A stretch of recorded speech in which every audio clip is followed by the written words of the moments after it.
Career जिसको लेकर बच्चा हमेशा परेशान रहता है और उसके पेरेंट्स भी परेशान रहते हैं, लेकिन एक बार अगर करियर सेट हो जाता है तो फिर ज़िंदगी में वो बच्चा, उसके पेरेंट्स काफ़ी खुश भी होते हैं। लेकिन उसके लिए एक अच्छी सीढ़ी की ज़रूरत होती है, एक अच्छे रास्ते की ज़रूरत होती है, एक अच्छे ज़रिए की ज़रूरत होती है। +2 के बाद बहुत से बच्चे इंजीनियरिंग लाइन में जाते हैं, कोई फैशन डिज़ाइनिंग में जाता है, लेकिन बहुत से बच्चे डॉक्टर्स बनना चाहते हैं और उसके लिए नीट का एग्ज़ाम देना बेहद ज़्यादा ज़रूरी होता है। और हाल ही के दिनों में नीट का एग्ज़ाम हुआ था और अब उसका रिज़ल्ट भी आने वाला है और करनाल पहली बार उसका सेंटर भी बना था। बहुत सारे बच्चों ने अपना भविष्य उसमें आजमाया है। अब बच्चों का रिज़ल्ट आएगा, उसके बाद बच्चों के मन में ये कन्फ्यूज़न रहती है, अगर उनका अच्छा रिजल्ट आ जाता है तो क्या हमारा प्राइवेट कॉलेज में एडमिशन होगा, हमारा सरकारी कॉलेज में एडमिशन होगा, या फिर हमें शिक्षा लेने के लिए विदेश में जाना है, यानी कि MBBS करने के लिए विदेश में जाना है। ऐसे तमाम कन्फ्यूज़न उस बच्चे के दिमाग में रहते हैं, उनके पेरेंट्स के दिमाग में रहते हैं। लेकिन अब आपको घबराने की ज़रूरत नहीं है, क्योंकि आपका जरिया बनेंगे मोक्ष एजुकेशन, जो करनाल के मुगल कनाल में स्थित है, नज़दीक पंजाब नेशनल बैंक। वो आपको बताएंगे कि आपका एडमिशन प्राइवेट कॉलेज में हो सकता है या फिर सरकारी कॉलेज में हो सकता है, या फिर अगर आप बाहर जाना चाहते हैं किसी कंट्री में MBBS करने के लिए, तो वो आपको अच्छे से गाइड करेंगे। हमारे साथ संदीप जी हैं, जो रीजनल हेड हैं मोक्ष एजुकेशन के। किस तरीके से देखते हैं, कन्फ्यूज़न रहती है, हर बच्चे के मन में रहती है, और नीट का एग्ज़ाम देने के बाद तो बहुत ज़्यादा रह जाती है कि प्राइवेट में होगा, सरकारी में होगा, या फिर हमें अब्रोड जाना है पढ़ने के लिए। तो किस तरीके की कन्फ्यूज़न होती है, क्योंकि बहुत सारे बच्चे आपके पास आते हैं? सबसे पहले तो हिमांशु जी, मैं आपका धन्यवाद करना चाहूँगा कि बहुत ही कम, मुझे लगता है न्यूज़ चैनल्स पे शायद को नीट को लेकर के कोई प्रोग्राम हुआ होगा, और सबसे ज़्यादा कन्फ्यूजन भी एक मेडिकल स्टूडेंट को ही होती है। उसका रीज़न है कि something around 16 lakh student NEET exam में अपीयर होते हैं, और हमारे पास सीट हैं सिर्फ 1 लाख।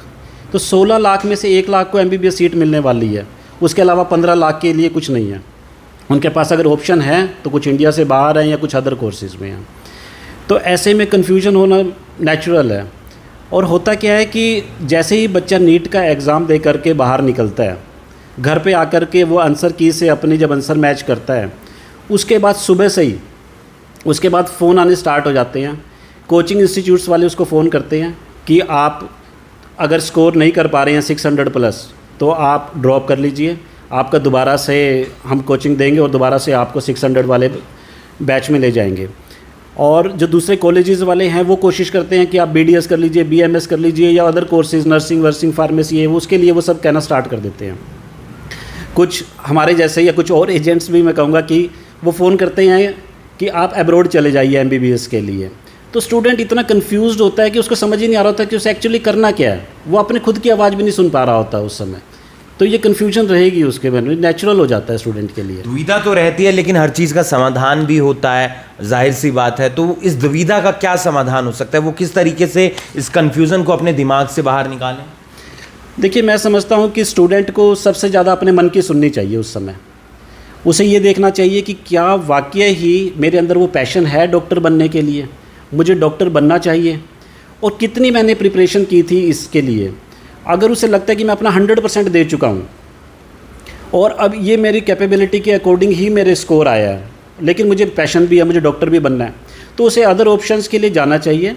और उसे लगता है कि मुझे कहीं पर कोई कमी रह गई थी, कोई हेल्थ की प्रॉब्लम की वजह से, कोई फैमिली की प्रॉब्लम की वजह से, या कोई और इशू की वजह से कि वो 100% नहीं दे पाया इस एग्ज़ाम में, तो फिर उसे रिपीट भी करना चाहिए। रिपीट करने में कोई बुराई नहीं है एक्चुअली, बट अगर वो 100% कर चुका है फिर उसे उसको रिपीट नहीं करना चाहिए और उसको अपने ऑप्शन A या ऑप्शन B में चले जाना चाहिए।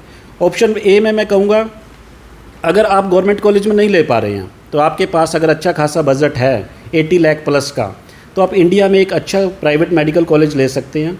और अगर आपका उतना बजट नहीं है, आपका बजट कम है, समथिंग अराउंड 20-30 लैक्स, जो कि एक अच्छा गवर्नमेंट कॉलेज आपको अब्रॉड में मिल सकता है, तो आपको अब्रॉड चले जाना चाहिए। अब्रॉड के वर्ल्ड रैंक यूनिवर्सिटीज़ अवेलेबल हैं आपके लिए। आपने अब्रॉड की बात की, विदेश की बात की, बहुत सारे बच्चे जाते हैं विदेश में एमबीबीएस करने के लिए, लेकिन एक कन्फ्यूज़न रहती है, एक चैलेंज रहता है, क्योंकि बाहर पढ़ने के लिए जाना है, और साथ ही साथ चैलेंज ये भी रहता है कि बहुत सारे जो एजेंट होते हैं वो गलत इन्फॉर्मेशन दे देते हैं, यानी कि फ़ीस बताते हैं 20 लाख, वहाँ जाकर उन्हें पे करनी होती है 30 लाख। तो ये कैसे चैलेंजेस होते हैं, किस तरीके से उन्हें इस चैलेंज को पार करना है और इस गलत इन्फॉर्मेशन से उन्हें बचना है?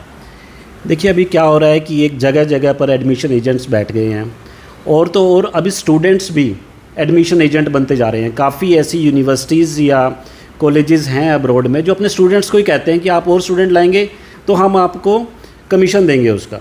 और कुछ यूनिवर्सिटीज़ तो ऐसी भी सुनने कह रही हैं जिन्होंने मैंडेटरी कर दिया है कि आपको कम से कम एक एडमिशन और देना है मुझे, एक बच्चे को स्टूडेंट ही एजेंट बना रहे हैं अब कॉलेज। अब इतना ज़्यादा ये चीज़ फैलती जा रही है कुछ अब्रॉड कॉलेजेस में, और मेनली ये हो रहा है प्राइवेट कॉलेज में।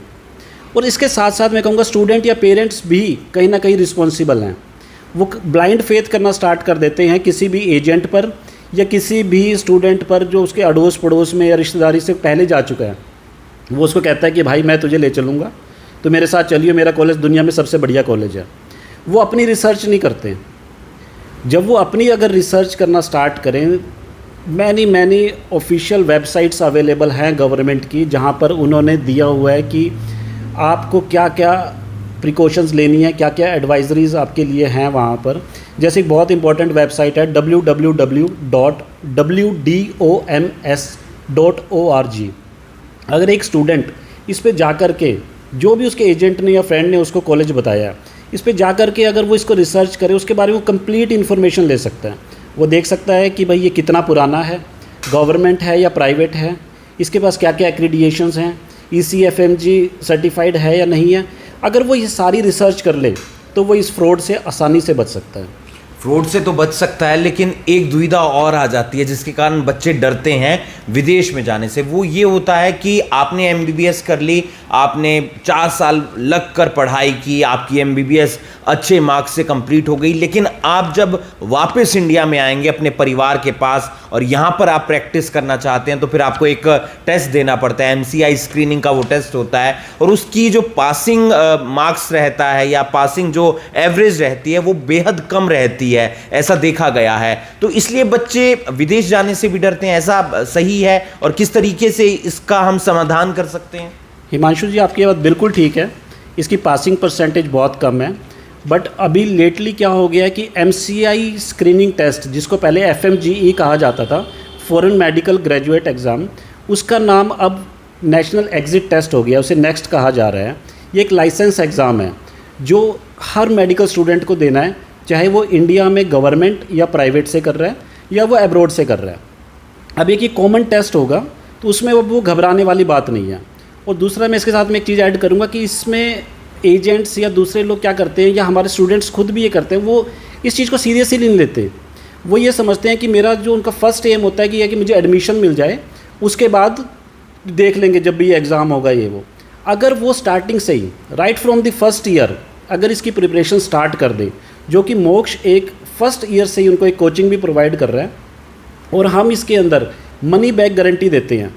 इवन उनकी जो ट्यूशन फ़ीस भी पे की हुई है उन्होंने उस कॉलेज में, उसकी भी मनी बैक गारंटी है। समझिए एक तरह का इंश्योरेंस है उनका। अगर वो हमसे कोचिंग ले रहा है और उसका ये एग्ज़ाम क्लियर नहीं हुआ, तो हम उसको सारा का सारा पैसा रिफ़ंड करेंगे। जो MCI screening test, MCI screening test जब नेक्स्ट होने जा रहा है, तो इसकी कोचिंग हम प्रोवाइड करते हैं। ये कई एडमिशन एजेंट्स भी कहते हैं कि भाई हम इसकी कोचिंग आपको देंगे, हम नेक्स्ट ईयर में देंगे, हम ऐसे करेंगे वैसा करेंगे, हमारा प्रोफेसर जाएगा वहाँ पर। एक्चुअल में प्रोफेसर अगर जाएगा भी तो साल में एक बार चला जाएगा, या वो जाएगा ही नहीं, या फिर उसको कहेंगे अभी ज़रूरत ही नहीं है इसकी। पेरेंट्स को भी लगता है कि चलो मेरा 20-30 लाख रुपए पहले लगने वाला है, मैं 1-2 लाख रुपए और क्यों खर्च करूँ। जबकि MBBS में एडमिशन लेने से ज़्यादा इंपॉर्टेंट है कि आप कोचिंग ले करके अपने लाइसेंस एग्ज़ाम को सिक्योर करें कि आपको वो लाइसेंस एग्ज़ाम कैसे क्लियर करना है। क्या इंडिया में भी ये टेस्ट होने जा रहा है, यानी कि इंडिया में अगर आप MBBS कर लेते हैं तो उसके बाद भी आपको ये टेस्ट देना पड़ेगा? क्या ऐसी कवायद होने वाली है, शुरू होने जा रहा है? बिल्कुल, ये 100% होने वाला है। जो MCI था वो अब एबॉलिश हो चुका है, उसकी जगह पे NMC आ गया है, नेशनल मेडिकल कमीशन, और उसने ये मैंडेटरी कर दिया है कि वो हर स्टूडेंट को, दुनिया में आप कहीं से भी MBBS करें या विद इन इंडिया भी करते हैं, गवर्नमेंट प्राइवेट कुछ भी करते हैं, आपको ये टेस्ट देना ही होगा। इसको पास करने के बाद ही आप एक लाइसेंस्ड डॉक्टर होंगे। मोक्ष एजुकेशन की अब हम बात कर लेते हैं। बहुत सारे एजेंट हैं, बहुत सारे करियर काउंसलर हैं जो बताते हैं, बच्चों को जानकारी देते हैं। बच्चे आपके पास ही क्यों आए? आपके पास ऐसी क्या क्वालिटी है कि वो किसी और एजेंट के पास ना जाएं, किसी और करियर काउंसलर के पास ना जाएं, मोक्ष के पास ही क्यों आए? देखिए, मोक्ष के पास एक तो 12 साल का एक्सपीरियंस है, 5000 से ज़्यादा स्टूडेंट्स को हम प्लेस कर चुके हैं। दूसरा, हमारे पास कोई कमीशन वाला या कोई एजेंट वाला हम कोई काम नहीं करते। हमने कोई 1, 2, 3, 4 यूनिवर्सिटी नहीं पकड़ लिया एजेंट की तरह कि हम उसी में स्टूडेंट को पुश करना स्टार्ट कर देंगे कि यूक्रेन में ये यूनिवर्सिटी है, चाइना में ये है, रशिया में ये है, फिलीपींस में, आप इसमें चले जाओ। ऐसा बिल्कुल नहीं है।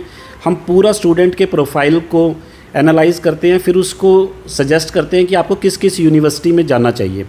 फिर जब वो अपना रिसर्च करके हमारे पास आता है, फिर हम उसको सजेस्ट करते हैं कि अब आपका प्लान क्या है, आगे आपने फर्दर क्या सोचा है। क्योंकि अगर आप किसी भी मेडिकल एस्पिरेंट से जो डॉक्टर बनना चाहता है, आप उससे पूछेंगे कि आप क्या बनना चाहते हो, वो डॉक्टर नहीं कहेगा कभी भी। वो कहेगा मैं कार्डियोलॉजिस्ट बनना चाहता हूँ, मैं न्यूरोलॉजिस्ट बनना चाहता हूँ, मैं सर्जन बनना चाहता हूँ। तो जब वो आदमी ये सब चीज़ें पहले से सोच रहा है, बट वो इसकी प्लान नहीं कर रहा क्योंकि उसको गाइडेंस नहीं मिल रही। ये गाइडेंस सिर्फ़ और सिर्फ आपको मोक्ष में मिलेगी। इन सबको, जैसे अगर आपको मैं बताऊं कि USA के अंदर PG करने के लिए, स्पेशलिस्ट डॉक्टर बनने के लिए कोई फ़ीस नहीं लगती, लेकिन स्टूडेंट्स को इसकी अवेयरनेस नहीं है। यहाँ पर करोड़ों रुपए देने की बजाय वो अगर फर्स्ट ईयर से ही USMLE की कोचिंग ले लें और वो जा कर के USMLE क्लियर करें, तो वो फ्री में USA में स्पेशलाइजेशन कर सकते हैं, PG कर सकते हैं, जिसका सक्सेस रेट इंडिया की नीट PG से कहीं ज़्यादा है। तो इसीलिए हमने सारे सॉल्यूशंस प्रोवाइड किए हुए हैं। इसीलिए मोक्ष का जो है एक रिलायबल नाम है और इंडिया में आज ये वो नंबर 1 कंपनी बन चुकी है। क्या सिर्फ आप मेडिकल स्टूडेंट्स के लिए जानकारी प्रोवाइड करते हैं या फिर कोई किसी और फील्ड में जाना चाहता है उसको भी जानकारी प्रोवाइड करते हैं? एक बात और, क्या आप उसकी कोचिंग भी देते हैं? देखिए, कोचिंग हम सिर्फ मेडिकल स्टूडेंट्स को देते हैं उनके लाइसेंस एग्ज़ाम्स के लिए। दूसरे स्टूडेंट्स का भी हम करियर काउंसलिंग करते हैं, जैसे नॉन मेडिकल के हैं, कॉमर्स के हैं, आर्ट्स के लिए हैं, या जैसे कोई स्टूडेंट्स अदर कंट्रीज़ में जाना चाहते हैं, जर्मनी वगैरह में जाना चाहते हैं, तो FSP की कोचिंग है हमारे पास। और इन सब की गाइडेंस भी है कि आप किस कंट्री में जाकर के क्या आप प्रोग्राम कर सकते हैं और उसके बाद में आपके लिए करियर में क्या ऑप्शंस अवेलेबल हैं।